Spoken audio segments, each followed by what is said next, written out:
वर्ष 2025 में जहां एक और अलग अलग राज्यों के द्वारा या केंद्र के द्वारा अलग अलग वैकेंसीज निकाली जानी है, वैकेंसीज के लिए संभावनाओं का वर्ष है, वहीं दूसरी ओर ये बहुत असमंजस वाला वर्ष भी है।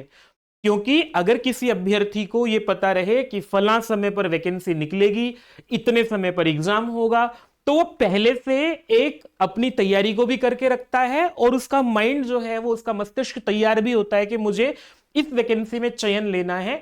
परंतु यहां वैकेंसीज को लेकर के तो बहुत सारी हैं कि भाई यहां यहां यहां यहां वैकेंसी आनी है, पर कब आनी है, कब उसकी परीक्षा होनी है, ऐसा सरकारों के माध्यम से या फिर रिक्रूटमेंट बॉडीज के माध्यम से कोई जानकारी नहीं दी गई है। हालांकि ये हमारे तंत्र की बहुत बड़ी असफलता है, लेकिन फिर भी विद्यार्थियों को तो इसको भुगतना पड़ता है। अब ऐसे में क्या होता है कि जब बहुत कोई भी यूट्यूब के माध्यम से या टेलीग्राम के माध्यम से, सोशल मीडिया के किसी भी और माध्यम से विद्यार्थियों तक जानकारी पहुंचती है, तो विद्यार्थियों में हलचल बढ़ती है। विद्यार्थी अपने अपने तरीके से अध्यापकों को, यूट्यूबर्स को या हर तरह के व्यक्ति को अपना ये प्रश्न पूछते हैं कि जी फला वैकेंसी कब आएगी। मेरे साथ भी जो लोग जुड़े हुए हैं, जो DSSB की तैयारी कर रहे हैं या अलग अलग परीक्षाओं की तैयारी कर रहे हैं, उन्होंने बहुत सारे प्रश्न पूछे कि जी केंद्रीय विद्यालय को लेकर के क्या अपडेट है। क्योंकि कुछ लोगों ने ऐसा कहा है कि DSSB को लेकर के तो पता नहीं कब होगी परीक्षा, परंतु केंद्रीय विद्यालय में एग्जाम को लेकर के उन्होंने बोला है कुछ लोगों ने कि जी फरवरी में नोटिफिकेशन आ जाएगा और जून में, मई में कभी भी परीक्षा हो सकती है। एक वीडियो भी मुझे किसी एक विद्यार्थी ने भेजा कल कि जी एक अध्यापक ने तो ये कह दिया है कि एजुकेशन मिनिस्टर के यहाँ पर फाइल पड़ी हुई है, वो साइन कर दें, और 22 दिन से फाइल पड़ी हुई है, इधर साइन हुए और उधर वैकेंसी निकली। तो क्या ऐसा है क्या? अब भाई विद्यार्थियों की जब ये जागरूकता होती है और हम लोगों को भी, क्योंकि वैकेंसी की जानकारी प्राय रखने का प्रयास करते ही हैं, तो इसको लेकर के फिर मैंने केंद्रीय विद्यालय में कुछ जो मित्र हैं या कुछ सीनियर लोग हैं जिनसे बातचीत होती है, उनसे पूछा। प्रिंसिपल के पद पर भी, वाइस प्रिंसिपल के पद पर 2 लोग हैं, मैंने दोनों से अलग अलग पूछा। कुछ बहुत सारे विद्यार्थी जो हैं, जो तैयारी करके अध्यापक बने हैं, उनसे पूछा। सभी से ये पूछने का प्रयास किया कि क्या ऐसी कोई जानकारी है कि केंद्रीय विद्यालय वैकेंसी निकाल रहा है। सभी की ओर से एक ही उत्तर था कि जी ऐसी कोई जानकारी नहीं है। और वैसे भी केंद्रीय विद्यालय में वैकेंसी निकलने से पहले एक एक्सरसाइज होती है। अगर आप लोगों ने इस पैटर्न पर ध्यान दिया हो, विद्यार्थियों को मैं पहले वो पैटर्न बता देता हूं। केंद्रीय विद्यालय जब भी अपने यहां कोई वैकेंसी निकालता है, तो उससे पहले डिपार्टमेंटल वैकेंसी निकालता है।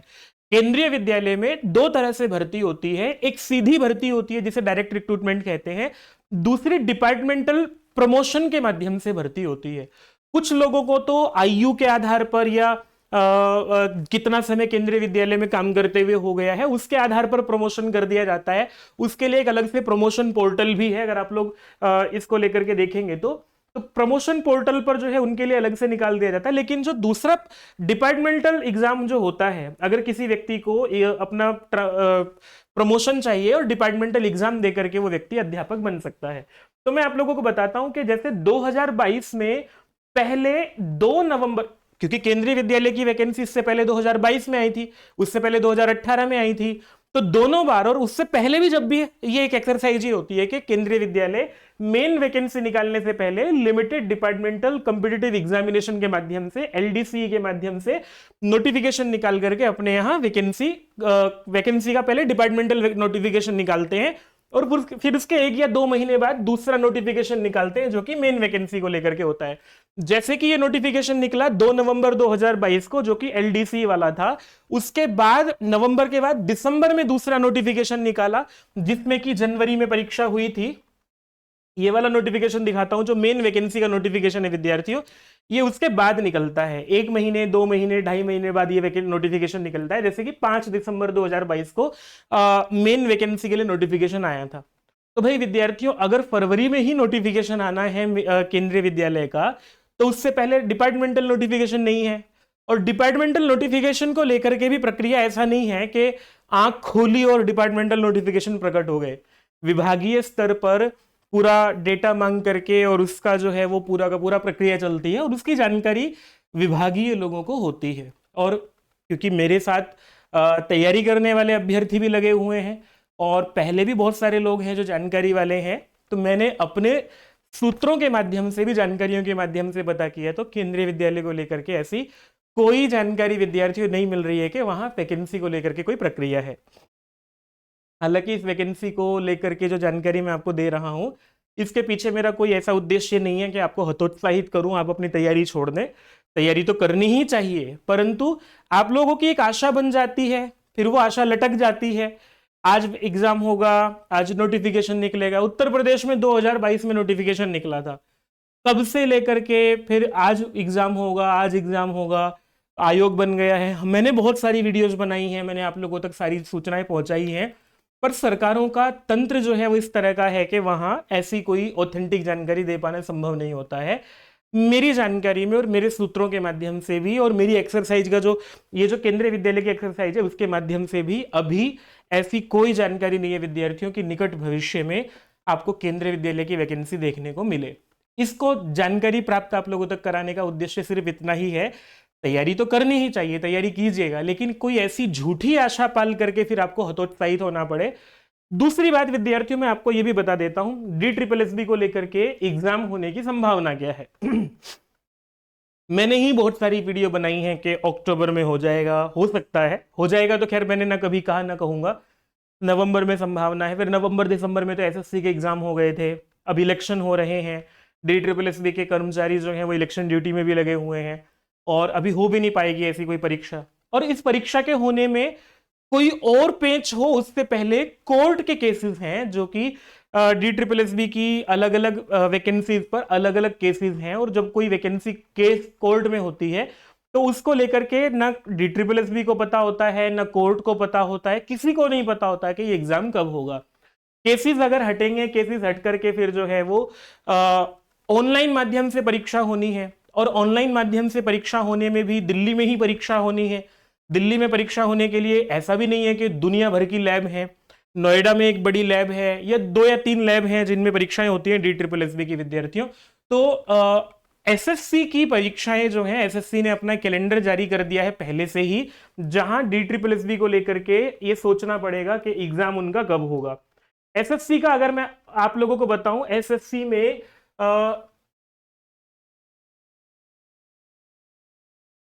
ये SSC का कैलेंडर है जो उन्होंने 2025 के लिए पहले से ही जारी कर दिया है। कंप्यूटर बेस्ड एग्जामिनेशन इनके सारे होने हैं, उसी लैब में होने हैं, और एग्जाम को लेकर के इन्होंने बता दिया है कि अप्रैल मई, जून जुलाई, जुलाई अगस्त, अलग अलग वैकेंसीज को जो है वो कैलेंडर जारी कर दिया है कि इस डेट में वैकेंसी आएगी, इस डेट को लास्ट डेट है, और इस डेट में एग्जाम कराना है, इस महीने में एग्जाम कराना है। सितंबर, अक्टूबर, नवंबर, दिसंबर, पूरा आगे तक का शेड्यूल इनका ऐसा है कि जी नवंबर दिसंबर तक परीक्षाएं होती हैं। और वैसे भी DSSB जो है वो नवंबर में हो जाए, दिसंबर जनवरी में परीक्षा कराने से DSSB अभी तक के इतिहास में बचता रहा है। तो DSSB को लेकर के भाई विद्यार्थियों आगे तक की कोई संभावना नहीं है। हो सकता है आप लोग निराश हों, पर झूठी आशा भी आप लोगों को क्यों देनी कि अब परीक्षा हो रही है, तब परीक्षा हो रही है। अभी परीक्षाओं को लेकर के कोई ऐसा विशेष सूत्र भी नहीं है, कोई विशेष जानकारी भी नहीं है। बजाय आप लोग जो है वो YouTube की वीडियोस देखने के, आप लोग अपनी पढ़ाई करते रहें, और टीचिंग एग्जाम के साथ साथ आप लोगों को अपने और भी अवसर तलाशने चाहिए। अगर नौकरी की बहुत ज्यादा जल्दी है तो होती ही है, और दोनों तीनों तरह से सभी तरह की परीक्षाओं को लेकर के अपनी तैयारी करते रहना चाहिए। हो सकता है मेरी वीडियो पर बहुत सारे विद्यार्थियों के नेगेटिव कमेंट्स भी आए, कोई किसी का कहना अधिकार होता ही है, वो कुछ भी कहेंगे आप लोग, लेकिन विद्यार्थी सोचिएगा, मेरा इस वीडियो को बनाने के पीछे का उद्देश्य ये था कि आप लोगों को झूठी आशा या झूठी जानकारी अगर मिलती है तो उस जानकारी पर मेरा क्या पॉइंट ऑफ व्यू है वो बताना। मैं आपको अभी तक ऑथेंटिक जानकारियां देने का प्रयास करता रहा हूं। जैसे ही केंद्रीय विद्यालय को लेकर के भी या DSSB को लेकर के भी मैं तभी कोई वीडियो आप लोगों तक पहुंचाऊंगा जब कोई ऑथेंटिक जानकारी होगी। उससे पहले आप लोगों का समय और अपना समय क्यों खराब करना, ये बात सोच करके मैं आप लोगों के लिए जो है, और इस वीडियो को लेकर के आप लोगों का क्या पॉइंट ऑफ व्यू है मुझे जरूर बताइएगा। चैनल को सब्सक्राइब करना नहीं करना, वीडियो को लाइक करना नहीं करना, ये कोई बहुत बड़ा महत्व का विषय नहीं है। महत्व का विषय है कि आप लोगों की पढ़ाई निर्बाध रूप से चलती रहे। आप लोगों को अपने उन्नति का स्तर जो है वो हमेशा तलाशते रहना चाहिए। आप लोग जो है UGC नेट की तैयारी कर सकते हैं, अगर कोई व्यक्ति पोस्ट ग्रेजुएशन की तैयारी कर रहा है, PGT की तैयारी कर रहा है, तो साथ साथ वो UGC नेट के लिए आगे बढ़ सकता है, या और भी अपना जो है वो आप लोगों ने ग्रेजुएशन कर लिया है, बीएड कर लिया है, तो इसके साथ साथ कोई एक और पोस्ट ग्रेजुएशन आप लोग डिस्टेंस मोड से कर सकते हैं या रेगुलर मोड से भी कर सकते हैं। तो बहुत सारे अवसर हैं, उन अवसरों को भी आप लोगों को विचार करना चाहिए, बजाय किसी एक वैकेंसी का पल्ला पकड़ने के आप लोगों को कुछ और भी अवसर तलाशने चाहिए ताकि आप लोगों की वृद्धि हो सके। प्रणाम।